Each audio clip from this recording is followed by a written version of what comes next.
ये कहानी सच्ची घटनाओं से प्रेरित है और आपको रोमांच से भर देगी। दोस्तों, मैंने हिंदी हॉरर और रहस्यमयी कहानियों के लिए अपना यूट्यूब चैनल शुरू किया है। आपकी मदद से हम इसे और भी बेहतर बना सकते हैं।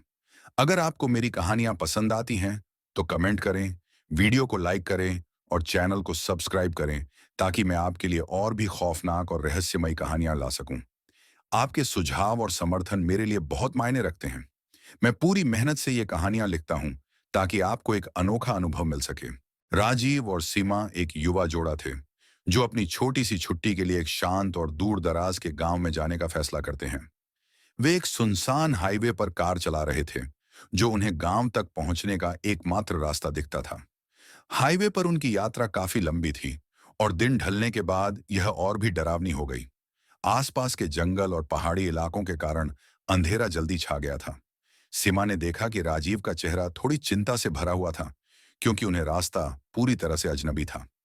राजीव, मुझे डर लग रहा है, सीमा ने कहा। यह रास्ता इतना सुनसान क्यों है? राजीव थोड़ा हंसते हुए बोला, कुछ नहीं होगा सीमा, बस थोड़ी देर और, हम जल्दी ही उस गांव तक पहुंच जाएंगे। तभी अचानक सीमा ने देखा कि सड़क के किनारे एक महिला खड़ी थी। वह सफेद साड़ी पहने हुए थी और उसके चेहरे पर एक अजीब सी खामोशी थी। राजीव, देखो, वहां एक महिला खड़ी है, सीमा चौंक कर बोली। राजीव ने ध्यान से देखा और कहा, तुम्हें लगता है?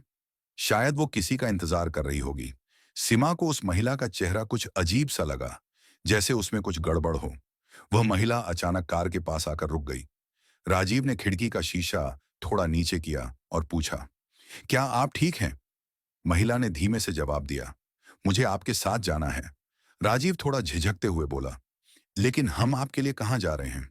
ये सड़क सुनसान है, आप अकेली क्यों हैं? महिला कुछ नहीं बोली, बस खामोशी से उनकी कार की ओर देखती रही। सीमा को अब पूरी तरह से डर लगने लगा था। वह राजीव से कहने लगी, हम इसे छोड़कर चले जाएं, ये बहुत अजीब लग रहा है। राजीव ने उसे शांत किया और कार आगे बढ़ाई। लेकिन जैसे ही वे थोड़ी दूर चले, अचानक कार की हेडलाइट्स झपकने लगी।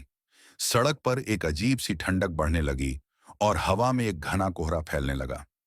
राजीव ने देखा कि उनकी गाड़ी के पीछे एक और गाड़ी आ रही थी, लेकिन जब उन्होंने पीछे मुड़कर देखा तो वो गाड़ी गायब हो चुकी थी। अब सीमा को यकीन हो गया कि कुछ तो गलत हो रहा है। तभी उनके कार के रेडियो में अचानक एक अजीब सी आवाज आई। वह आवाज एक महिला की थी जो घबराई हुई लग रही थी। आपने मुझे छोड़ा, अब तुमसे बदला लूंगी। आवाज में गुस्सा और डर था। राजीव और सीमा के होश उड़ गए। क्या वे सच में किसी आत्मा के रास्ते में फंस चुके थे? क्या यह वही महिला थी जो अब उन्हें पीछा कर रही थी? हाईवे पर क्या सच में कुछ भूतिया घटनाएं घट रही थीं? जानने के लिए आपको अगले भाग का इंतजार करना होगा। राजीव और सीमा के दिलों की धड़कन तेज हो गई थी। कार की हेडलाइट्स झपक रही थीं और रेडियो से आ रही अजीब आवाज उनके मानसिक संतुलन को तोड़ रही थी। सीमा ने घबराकर राजीव से कहा, राजीव, ये सब क्या हो रहा है? हमें कहीं रुककर मदद लेनी चाहिए।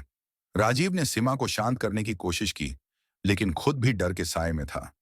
वह जानता था कि अगर उन्होंने गाड़ी रोक दी, तो वह अजनबी महिला या वो डरावनी आवाज उन्हें और भी ज्यादा डराने के लिए वापस आ सकती है।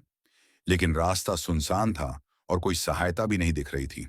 सीमा, हमें बस कुछ दूर और चलना होगा। मैं जानता हूं कि हम सही रास्ते पर हैं।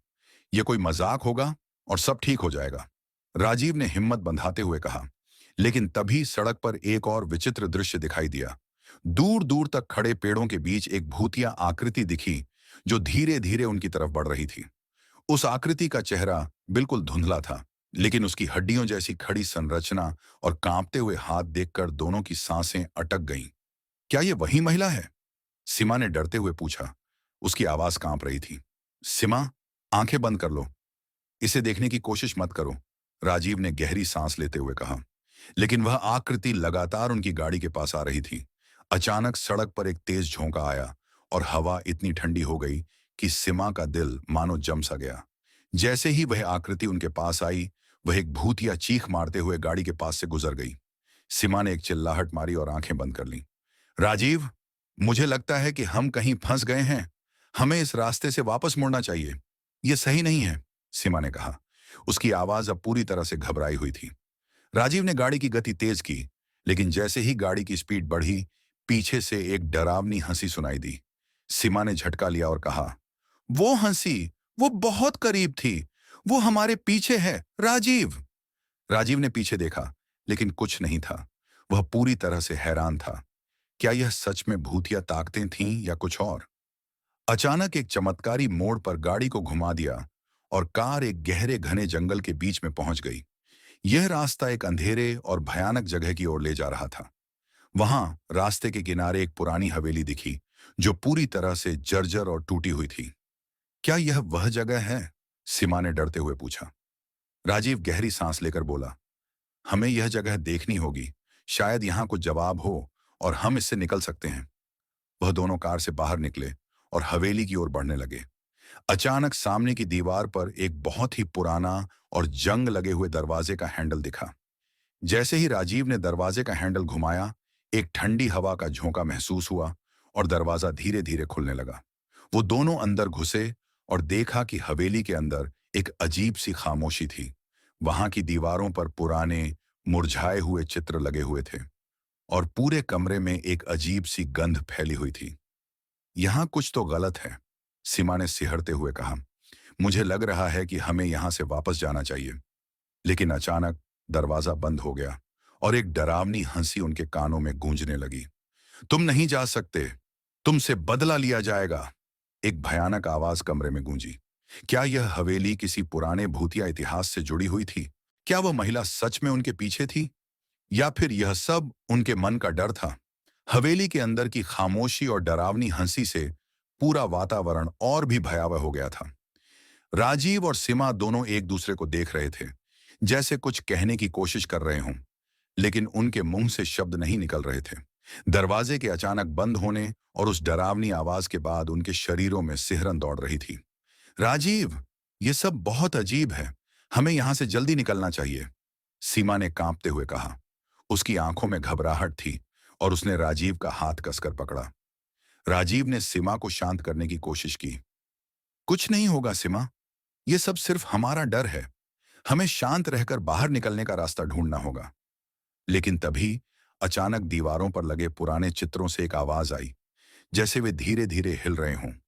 एक चित्र की आंखें चमकने लगीं और उसकी नजरें जैसे सीधे राजीव और सीमा को घूर रही थीं। सीमा ने डरते हुए कहा, राजीव, ये चित्र, ये कैसे हिल रहे हैं? राजीव का दिल धड़कने लगा और वह धीरे धीरे उस चित्र की ओर बढ़ा। जैसे ही वह चित्र के पास पहुंचा, उसकी आंखों ने उसे एक बार फिर से घूरा और एक अजीब सी ऊर्जा महसूस होने लगी। राजीव को समझ में आ गया कि यह जगह साधारण नहीं थी। तभी दीवार से एक साया उभरा, जो धीरे धीरे आकार लेता हुआ एक मानव रूप में बदलने लगा। वह आकृति बिल्कुल वही महिला थी जो उन्होंने सड़क पर देखी थी। उसकी आंखों में गुस्सा और क्रोध था और उसकी सफेद साड़ी जैसे हवा में लहराती हुई उसके आसपास घूम रही थी। तुमने मुझे छोड़ दिया था। महिला की आवाज गहरी और डरावनी थी। अब तुम मेरे साथ रहोगे? सीमा डर से कांपते हुए राजीव से चिपक गई और उसने कहा, राजीव, हम क्या करें? हम कहीं नहीं जा सकते। हमें मदद चाहिए। महिला ने हाथ उठाया और अचानक चारों ओर अंधेरा छा गया। हवेली के भीतर एक विचित्र घड़ी की आवाज सुनाई दी, जैसे समय रुक गया हो। हवा की गूंज और दरवाजे की चरमराहट के बीच महिला के होंठों से एक रहस्यमयी मंत्र फूटने लगा। राजीव और सीमा को समझ में आ गया कि अब यह सिर्फ एक सामान्य डर नहीं था, बल्कि वे किसी भूतिया शक्ति से जूझ रहे थे। क्या तुम जानती हो हम कौन हैं? राजीव ने डरते हुए महिला से पूछा। महिला का चेहरा अचानक बदल गया और वह बोली, मैं वह हूं जो तुम्हारे अतीत से जुड़ी है। एक गलतफहमी, एक धोखा। तुमने मुझसे वादा किया था और तुमने मुझे छोड़ दिया था। सीमा ने राजीव से कहा, यह सब सच है राजीव, क्या तुम नहीं समझते? ये वही महिला है जिसे हम रोड पर देख चुके थे। शायद उसने कुछ गलत किया था और अब उसे बदला चाहिए। महिला की हंसी गहरी होती जा रही थी और वातावरण में तनाव बढ़ता जा रहा था। अचानक महिला ने एक जोरदार चीख मारी और हवेली के अंदर की सारी चीजें हिलने लगीं। खिड़कियां और दरवाजे खुले और एक ठंडी हवा की लहर दौड़ गई। राजीव और सीमा का मन डर से भर गया। वह समझ गए थे कि अब अगर उन्हें अपनी जान बचानी है तो उन्हें इस भूतिया शक्ति को हराना होगा। राजीव ने खुद को संजीदा करते हुए कहा, हमें भागना नहीं होगा। हमें उस महिला के पीछे की सच्चाई जाननी होगी। हमें इस हवेली के रहस्यों को हल करना होगा। तभी हम यहां से निकल पाएंगे। तभी महिला की आवाज ने उन्हें और भी डराया। तुम चाहे जितना भी कोशिश कर लो, तुम नहीं बच सकते। तुमसे बदला लूंगी। राजीव और सीमा अब पूरी तरह से अंधेरे और भयावह हवेली में फंसे हुए थे।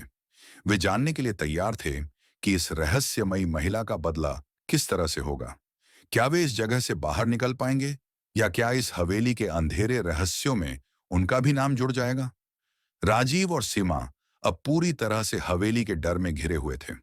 उस महिला की धमकी और हवेली के रहस्यमयी वातावरण ने उनकी सोचने समझने की क्षमता को जैसे छीन लिया था। दीवारों पर हिलते चित्र और उस महिला की अजीब सी उपस्थिति ने उनका मन और भी परेशान कर दिया था। राजीव, मुझे नहीं लगता कि हम यहां से बाहर निकल पाएंगे, सीमा ने कांपते हुए कहा। उसकी आवाज में पूरी तरह से डर था और वह लगातार राजीव का हाथ पकड़े हुए थी। राजीव ने गहरी सांस ली और कहा, हमने अब तक जो कुछ भी सामना किया है वह सिर्फ एक आंतरिक डर था। हमें कुछ और करना होगा। ये जगह और वह महिला हमसे डराने के लिए यहाँ नहीं है, बल्कि हमसे कुछ बताना चाहती हैं। हमें वह सच्चाई जाननी होगी। तभी अचानक हवेली में एक तेज आवाज गूंजी, जैसे किसी बड़े भारी दरवाजे के खुलने की आवाज हो। वह आवाज इतनी डरावनी थी कि सीमा ने चिल्ला दिया और राजीव का हाथ कसकर पकड़ लिया। क्या था वह? सीमा ने कांपते हुए पूछा। राजीव ने उसे शांत करते हुए कहा, हमारे पास एक ही रास्ता है। हमें वह दरवाजा खोलकर देखना होगा। वे दोनों धीरे धीरे उस दरवाजे की ओर बढ़े, जो अब खुल चुका था। दरवाजे के पीछे एक पुराना सीढ़ियों वाला रास्ता था, जो गहरे अंधेरे में डूबा हुआ था। सीढ़ियों के नीचे एक हल्की सी रोशनी झलक रही थी, जैसे कुछ बेहद पुराना और रहस्यमयी वहां छिपा हुआ हो। यहां कुछ तो गड़बड़ है, राजीव ने कहा। हमें इस रास्ते को अपनाना होगा, और हो सकता है कि हमें वहां कोई उत्तर मिले। सीमा थोड़ी झिझकते हुए राजीव के साथ सीढ़ियों पर कदम रखती है। जैसे ही वे सीढ़ियां चढ़े, अचानक हल्की सी हवा का झोंका आया और एक डरावनी चीख उनके कानों में गूंजने लगी। यह आवाज बिल्कुल उसी महिला की थी, लेकिन अब उसमें और भी गुस्सा था। तुम मुझे नहीं समझ सकते, महिला की आवाज गहरी हो गई। तुमसे जो वादा किया था उसे तुमने तोड़ा। अब तुम्हें मुझसे मिलना होगा। राजीव और सीमा डर के साए में धीरे धीरे उस अंधेरे मार्ग को पार करने लगे। जैसे ही वे नीचे उतरे, सामने एक पुराना पुस्तकालय नजर आया। वहां की किताबें धूल से भरी हुई थीं और कमरे के अंदर एक गहरी खामोशी छाई हुई थी। ये क्या है? सीमा ने पूछा। उसकी आवाज में अब भी डर था। राजीव राजीव ने किताबों को देखकर कहा, हमारी तलाश का जवाब शायद यहाँ छिपा है। हमें इन किताबों में से कुछ खोजना होगा। वे दोनों कमरे के बीच में रखी एक पुरानी किताब की ओर बढ़े। जब राजीव ने उस किताब को खोला, तो उसमें एक अजीब सी रेखा खींची हुई थी, जो सीधे उसी महिला के बारे में कुछ संदर्भ दे रही थी। राजीव ने ध्यान से पढ़ा। यह महिला एक समय में इस हवेली की मालिक थी। उसने किसी से प्रेम किया, लेकिन उस प्रेम में धोखा खाया। जब उसने आत्महत्या की, तो उसकी आत्मा इस हवेली में फंसी रह गई। अब वह आत्मा उन लोगों से बदला लेती है जिन्होंने उसे नकारा या उसका शोषण किया। यह तो वही महिला है, सीमा ने कहा। उसका चेहरा सफेद पड़ चुका था। यह आत्मा बदला लेने के लिए लौट आई है।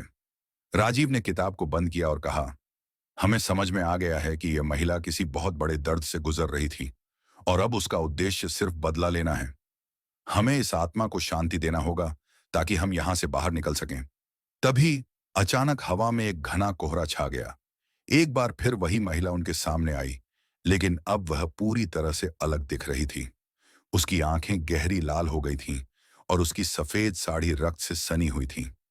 तुमने मुझे क्यों छोड़ा? महिला की आवाज अब डरावनी थी। तुम मुझे बचा सकते थे, लेकिन तुमने मुझे छोड़ दिया। अब मैं तुम्हें अपनी शर्तों पर जीने नहीं दूंगी। राजीव ने डरते हुए कहा, हमने तुम्हारे साथ गलत नहीं किया। हम तुम्हारे दर्द को समझते हैं। तुम हमें बदला मत लो। हम तुम्हें शांति दिलाने में मदद कर सकते हैं। महिला ने राजीव को घूरते हुए कहा, क्या तुम सच में मदद कर सकते हो? राजीव और सीमा ने पूरी तरह से दृढ़ होकर कहा, हाँ, हम तुम्हें शांति दिलाना चाहते हैं। हमें तुमसे कुछ सवाल पूछने होंगे, ताकि हम तुम्हारी कहानी को समझ सकें। महिला कुछ पल के लिए चुप रही। फिर उसने धीमे से कहा, तुम्हें मेरे दर्द और मेरे समय को समझना होगा, तभी तुम्हें शांति मिलेगी। क्या राजीव और सीमा उस महिला की सच्चाई जान पाएंगे और उसे शांति दिला सकेंगे? क्या वे इस भूतिया हवेली से बाहर निकल पाएंगे? यह रहस्य अब भी उनके सामने था। महिला की गहरी दर्द भरी आवाज अब हवेली में गूंज रही थी।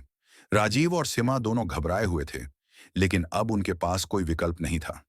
उन्होंने जो किताब पढ़ी थी, उससे उन्हें यह समझ में आ गया था कि यह महिला किसी अत्यधिक मानसिक और भावनात्मक दर्द से गुजर रही थी, और उसकी आत्मा को शांति देने का एकमात्र तरीका था उसकी कहानी को समझना और उसका बदला रोकना।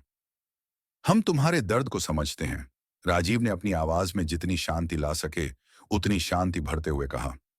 हम तुम्हारी मदद करना चाहते हैं, लेकिन हमें तुम्हारी पूरी कहानी जानने की जरूरत है। महिला ने गुस्से में आकर अपनी सफेद साड़ी को और भी लहराया, और उसकी आंखों से झाग की तरह लाल जोश फूटा। उसकी रूपरेखा में एक विचित्र सी झलक थी, जैसे वह अपने आप को नियंत्रित करने की पूरी कोशिश कर रही हो। कुछ पल के लिए वह चुप रही, फिर उसने धीरे से कहा, तुम चाहते हो कि मैं अपना दर्द तुमसे साझा करूं? ठीक है, लेकिन याद रखो, तुम्हारी मदद के बदले मुझे कुछ चाहिए होगा। राजीव और सीमा दोनों चुपचाप सुने जा रहे थे। महिला ने अपनी आंखें बंद की और उसकी आवाज धीमे धीमे उभरी। मैं उस समय हवेली की मालिक थी। मेरी दुनिया सुंदर थी, लेकिन मेरा दिल टूट गया। वह जिसे मैंने अपना सब कुछ सौंप दिया था, उसने मुझे धोखा दिया। मैं उस दर्द से उबर नहीं पाई। एक रात मैंने खुद को खत्म कर लिया, लेकिन मेरी आत्मा कभी भी शांति नहीं पा सकी। अब मेरी आत्मा की पीड़ा इस हवेली में सड़ रही है, और मैं उन लोगों से बदला ले रही हूं जिन्होंने मुझे अनदेखा किया। सिमा की आंखों में आंसू थे। उसने धीमे से कहा, हम तुमसे कुछ नहीं छुपाना चाहते, लेकिन हमें यह समझने की जरूरत है कि तुम्हारी आत्मा को शांति कैसे मिलेगी। हम तुम्हारी मदद करना चाहते हैं। महिला ने अपनी आंखें खोली, और उसकी आंखों में एक अजीब सा बदलाव आया, जैसे उसका क्रोध थोड़ा शांत हुआ हो। तुम चाहते हो कि मैं शांति पाऊं? महिला ने पूछा, और राजीव ने सहमति में सिर हिलाया। तुम्हें मेरे साथ बिताए गए समय और दर्द की सच्चाई को पूरी तरह से समझना होगा। अगर तुम मुझे सही तरीके से शांति दे सको, तो मैं तुम्हारी मदद करूंगी। राजीव और सीमा ने एक दूसरे की ओर देखा, और फिर धीरे धीरे महिला से कहा, हम तुम्हारी सच्चाई जानने के लिए तैयार हैं। हमें बताओ, हम क्या कर सकते हैं? महिला की आंखों में फिर से एक हल्का आंसू था, और वह धीमे से बोली, तुम्हें मुझे माफ करना होगा। तुम्हें वह सब करना होगा जो मैंने कभी सोचा था कि कोई नहीं कर सकता। तुम्हें उस पुरुष को खोज कर लाना होगा जिसने मुझे धोखा दिया था, और उसे हवेली में ले आना होगा। फिर मुझे उसके सामने खड़ा करके उसे वही दर्द देना होगा जो मैंने सहा। जब वह अपनी सजा भुगतेगा, तभी मेरी आत्मा को शांति मिलेगी। राजीव और सीमा अब पूरी तरह से हैरान थे। क्या तुम सच में उसे हवेली में लाने की बात कर रहे हो? सीमा ने सवाल किया। क्या हम उस व्यक्ति को ढूंढ पाएंगे? महिला ने धीरे से सिर हिलाया। वह अब जिंदा नहीं है, लेकिन उसकी आत्मा यहाँ कहीं पास ही है, और तुम्हें उसे ढूंढना होगा। अगर तुम उसकी आत्मा को सही समय पर हवेली लाकर लाओगे, तो मुझे शांति मिलेगी। राजीव ने गहरी सांस ली और सीमा की ओर देखा। हम इसके बारे में सोचना होगा। यह बहुत बड़ा कदम है, लेकिन यह वही है जो हमें करना होगा। महिला ने राजीव की आंखों में देखा। तुम मुझे शांति दे सको, तो तुम्हारी यात्रा यहीं समाप्त होगी, और तुम इस हवेली से बाहर जा सकोगे। लेकिन अगर तुमने मेरी मदद नहीं की, तो तुम भी मेरे जैसी हमेशा के लिए इस हवेली के अंधेरे में खो जाओगे। सीमा ने डरते हुए कहा, हम तुम्हारी मदद करेंगे, हम तुम्हारे साथ हैं। महिला की आंखों में फिर से एक हल्का सा आंसू था, लेकिन उसकी आवाज अब शांत थी। तुम्हारे पास वक्त कम है। अगर तुमने जल्दी फैसला नहीं लिया, तो सब कुछ खत्म हो जाएगा। राजीव और सीमा दोनों अब पूरी तरह से इस भूतिया रहस्य के घेरे में थे। क्या वे उस व्यक्ति की आत्मा को खोज पाएंगे जिसने महिला को धोखा दिया था? क्या वे उसे हवेली में लाकर उसे सजा दिलवा पाएंगे, ताकि महिला की आत्मा को शांति मिल सके? यह रहस्य अब तक अधूरा था, और उनका समय धीरे धीरे खत्म हो रहा था। राजीव और सीमा को यह समझ में आ गया था कि अब वे उस महिला की आत्मा को शांति दिलाने के लिए एक बेहद खतरनाक रास्ते पर कदम रख चुके थे। हवेली की दीवारों में दबी एक दर्दनाक कहानी, जो सैकड़ों सालों से उन दीवारों में गूंज रही थी, अब उनके सामने थी। अगर वे चाहते थे कि महिला को शांति मिले, तो उन्हें उस पुरुष की आत्मा को खोजकर हवेली में लाना होगा जिसने उसे धोखा दिया था और उसकी मौत का कारण बना था। क्या हम सच में यह कर सकते हैं? सीमा ने घबराते हुए राजीव से पूछा। उसकी आंखों में अब भी डर था, लेकिन वह जानती थी कि वे इस स्थिति से बाहर निकलने का एकमात्र तरीका यही है। उस आदमी की आत्मा को लाने का मतलब है कि हमें कुछ और खतरनाक सामना करना होगा। राजीव ने गहरी सांस ली। हमें यही करना होगा सीमा। अगर हम इसे नहीं करते तो यह महिला हमें भी खत्म कर देगी। हमें उसकी आत्मा को शांति दिलाने के लिए यह कदम उठाना होगा। महिला ने उन्हें घूरते हुए कहा, तुम्हारे पास ज्यादा वक्त नहीं है। उसकी आत्मा इस हवेली में कहीं पास है। तुम दोनों को उसे ढूंढना होगा। जब तक तुम उसे लाकर मेरे सामने नहीं लाओगे, मेरी आत्मा को शांति नहीं मिलेगी। राजीव और सीमा दोनों तैयार हो गए थे। महिला की बातों में इतना कष्ट था कि उन्हें लगता था जैसे वह उनसे सच में मदद चाहती हो। उन्होंने तय किया कि वे उस व्यक्ति की आत्मा को ढूंढेंगे और हवेली में लाकर उसे शांति दिलवाएंगे। लेकिन यह आसान नहीं था, क्योंकि हवेली के अंधेरे और खौफनाक माहौल ने सब कुछ और भी जटिल बना दिया था। वे हवेली के हर कोने में गए, छिपे हुए कमरों में झांकते हुए, ताकि उस व्यक्ति की आत्मा को ढूंढ सकें। तभी एक कमरे के दरवाजे के पास उन्हें एक पुरानी किताब मिली, जिसमें किसी के नाम का जिक्र था, विवान। वह नाम राजीव को अजीब सा लगा, क्योंकि यह वही नाम था जिसे उसने हवेली की किताब में पढ़ा था। विवान वही आदमी था जिसने महिला को धोखा दिया था और उसकी आत्महत्या का कारण बना था। राजीव और सीमा ने उस कमरे में प्रवेश किया, और जैसे ही उन्होंने किताब को खोला, एक ठंडी हवाओं का झोंका आया। कमरे में अचानक एक डरावनी हंसी गूंजने लगी। यह हंसी किसी की नहीं, बल्कि विवान की थी। राजीव और सीमा दोनों घबराए हुए थे, लेकिन वे नहीं रुक सकते थे। वे जानते थे कि वे जिस रास्ते पर चल रहे हैं, उस पर मुड़ने का कोई विकल्प नहीं था। तुम मुझे ढूंढ रहे हो, है ना? एक गहरी डरावनी आवाज कमरे में गूंज उठी। राजीव ने हिम्मत जुटाते हुए पूछा, तुम विवान हो, है ना? हंसी रुक गई और एक अंधेरे कोने से एक आकृति धीरे धीरे बाहर आई। यह आकृति एक पुरुष की थी, जिसकी आंखों में दर्द और गुस्सा था। उसका चेहरा मलिन और डरावना था, और उसकी हड्डियां झंक रही थीं, जैसे वह लंबे समय से मृत हो। हाँ, मैं विवान हूं। उसकी आवाज में कड़वाहट थी। क्या तुम मुझे मेरी सजा दिलाने आए हो? सीमा ने डरते हुए कहा। तुमने एक निर्दोष महिला को धोखा दिया, विवान। उसकी आत्मा अब तक शांत नहीं है। हमें तुम्हें इस हवेली में लाना पड़ा ताकि हम उसे शांति दिला सकें। विवान की आंखों में गुस्सा उभर आया। तुम नहीं समझ सकते। मैंने जो किया, उसका पछतावा मैं कभी नहीं कर सकता। मेरी आत्मा कभी शांत नहीं हो सकती। राजीव ने विवान से कहा, तुम्हारी आत्मा को तब तक शांति नहीं मिलेगी जब तक तुम यह स्वीकार नहीं करोगे कि तुमने गलत किया। अगर तुम अपनी गलती स्वीकार करोगे तो यह महिला को शांति मिल सकती है। विवान कुछ देर चुप रहा, फिर उसने गहरी सांस ली। क्या तुम सच में समझते हो कि मैं अब अपनी गलती को सुधार सकता हूं? क्या मेरी आत्मा को सच्ची शांति मिल सकती है? राजीव और सीमा ने एक दूसरे को देखा और फिर सच्चे दिल से कहा, हाँ, तुम्हें अपनी गलती स्वीकार करनी होगी, तभी तुम्हें शांति मिलेगी। विवान की आंखों में अचानक एक बदलाव आया। अगर तुम दोनों सच में मेरी मदद करना चाहते हो, तो मैं तुम्हारी बात मानूंगा। वह धीरे धीरे हवेली के केंद्रीय कमरे में गया, और उसके साथ राजीव और सीमा भी थे।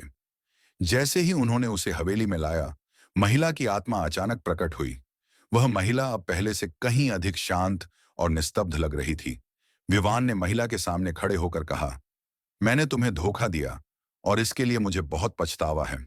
मेरी आत्मा को शांति मिलेगी अगर तुम मुझे माफ कर दोगी। महिला ने विवान को घूरते हुए कहा, तुमने मेरी जान ली थी, लेकिन अब तुमने अपनी गलती स्वीकार की है।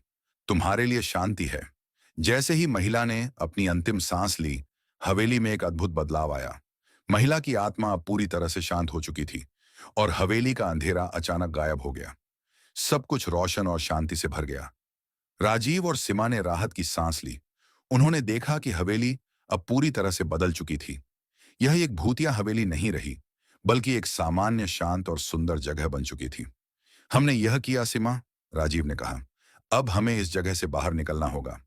राजीव और सीमा हवेली से बाहर निकले, और जैसे ही वे हाईवे पर पहुंचे, उन्हें महसूस हुआ कि अब वे पूरी तरह से सुरक्षित थे। लेकिन एक सवाल अभी भी उनके मन में था। क्या यह सभी अनुभव सिर्फ एक बुरा सपना था, या फिर सच में उन्होंने किसी अदृश्य शक्ति से सामना किया था? राजीव और सीमा अब हवेली से बाहर आ चुके थे, लेकिन उनका दिल अभी भी अजीब सी हलचल महसूस कर रहा था। हवेली में बिताए गए वो खौफनाक पल और उस महिला की आत्मा से हुई मुलाकात, सब कुछ अब भी उनके दिमाग में गूंज रहा था। हालांकि हवेली अब शांत थी, लेकिन क्या वह असल में खत्म हो गया था? क्या उन्हें फिर से किसी नए खतरे का सामना करना पड़ेगा? हाईवे पर चलते हुए राजीव ने सीमा से कहा, तुम्हें लगता है कि वह सब सच था?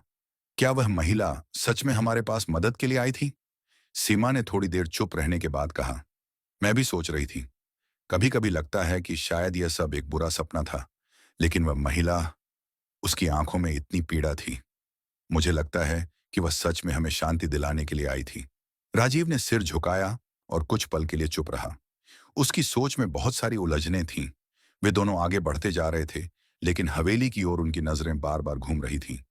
यह अजीब था। क्या वे अब भी उस हवेली से पूरी तरह से मुक्त हो चुके थे? तभी एक ठंडी हवा का झोंका आया और हाईवे पर अचानक एक सन्नाटा छा गया। सब कुछ शांत था, मानो समय भी थम सा गया हो। राजीव और सीमा रुक गए और चारों ओर देखा। कुछ नहीं था, बस एक अनजाना डर उनके अंदर समाता जा रहा था। क्या तुमने सुना? सीमा ने कांपते हुए कहा। हमें कहीं से वह आवाज सुनाई दी। राजीव को भी वही एहसास हुआ, जैसे कुछ दूर से एक गहरी गुस्सैल चीख आई हो। यह क्या था? वह हैरान होकर बोला। सीमा ने डरते हुए कहा, क्या वह महिला वापस आ गई है? राजीव ने उसके हाथ को पकड़ते हुए कहा, नहीं, ऐसा नहीं हो सकता। वह अब शांति पा चुकी है। वह हमें धन्यवाद दे चुकी थी। लेकिन तभी एक और आवाज गूंजने लगी, जो काफी करीब से आ रही थी। यह आवाज किसी इंसान की नहीं, बल्कि किसी भूतिया शक्ति की तरह महसूस हो रही थी। अचानक उसी हाईवे पर एक काले रंग की कार तेजी से आकर उनके पास रुकी। कार के अंदर से एक शख्स ने गाड़ी का कांच नीचे किया और राजीव से कहा, तुम दोनों कहां जा रहे हो? राजीव और सीमा दोनों हैरान थे, क्योंकि उस शख्स का चेहरा अजीब सा था। उसकी आंखों में वही घना अंधेरा और खौफनाक भावना थी, जैसे वह किसी अज्ञात शक्ति से जुड़ा हुआ हो। उसकी आवाज में एक रहस्यमय घमंड था। तुम कौन हो? राजीव ने चौंकते हुए पूछा। तुम दोनों ने हवेली में जो किया, उसके बारे में तुम अब समझ नहीं पाए होगे, वह शख्स मुस्कुराते हुए बोला। लेकिन तुम दोनों को अपनी अगली यात्रा के लिए तैयार रहना होगा। राजीव और सीमा की आंखों में डर था, क्योंकि वे समझ नहीं पा रहे थे कि यह आदमी कौन है और वह उन्हें कहां ले जाने वाला है। क्या यह उनका आखिरी खतरा था? क्या हवेली का भूत अब भी उनका पीछा कर रहा था? तभी उस आदमी ने गहरी सांस ली और कहा, तुम दोनों की यात्रा खत्म नहीं हुई है। तुम्हारे पास अब भी एक और रास्ता है, और वह रास्ता तुम्हें अपनी असली परीक्षा में ले जाएगा। राजीव और सीमा को अब पूरी तरह से यकीन हो गया था कि उनका अनुभव अभी खत्म नहीं हुआ था। हवेली की उस महिला की आत्मा की शांति के बावजूद उन्हें अब भी एक नई चुनौती का सामना करना था, एक और रहस्यमयी शक्ति से। क्या यह आदमी वास्तव में एक नया खतरा था? क्या वह उनसे कुछ और चाहता था? और क्या उन्हें सच में अपने डर को पीछे छोड़कर एक और रहस्य का सामना करना होगा? यह सवाल अब भी अनुत्तरित था, और वे दोनों अब एक और अनजान सफर पर चल पड़े थे, जहां भय और रहस्य उनके साथ थे। क्या आपको यह कहानी डरावनी लगी? अगर हाँ, तो अभी इस वीडियो को लाइक करें, ताकि हमें पता चले कि आपको ऐसी और भी कहानियां चाहिए। लेकिन रुको, क्या आपने हमारे चैनल को सब्सक्राइब किया? अगर नहीं, तो अभी सब्सक्राइब करें और घंटी दबाएं, ताकि जब भी हम अगली खौफनाक कहानी लाएं, आपको सबसे पहले पता चले। और हाँ, कमेंट में बताइए, क्या आपने कभी कोई भूतिया या रहस्यमयी अनुभव किया है? हमें आपकी कहानियां जानने में बहुत दिलचस्पी होगी। मिलते हैं अगली डरावनी कहानी में। तब तक के लिए अपना ख्याल रखें और रात को अकेले बाहर जाने से बचें। एंड स्क्रीन पर सब्सक्राइब नाउ।